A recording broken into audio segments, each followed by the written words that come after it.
কেন্দ্র সরকার সংখ্যার জোর দেখিয়ে মুসলিম সম্প্রদায়ের পূর্বপুরুষের উৎসর্গীকৃত সম্পত্তি তথা ওয়াকফ সম্পত্তিকে কেড়ে নেওয়ার অপচেষ্টা চালিয়েছে।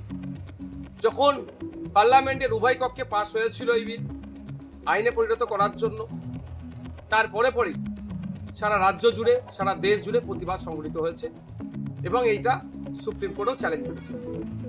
বেশ কিছুদিন ধরে সুপ্রিম কোর্টে মামলা চলে, একাধিক পক্ষের শুনানি হওয়ার পরে আজকে চিফ জাস্টিসের বেঞ্চ একটা অন্তর্বর্তী রায় দিয়েছে। এই রায়ে কিছুটা স্বস্তি মিললেও সম্পূর্ণরূপে এটা সুরাহা এখনো হয়নি।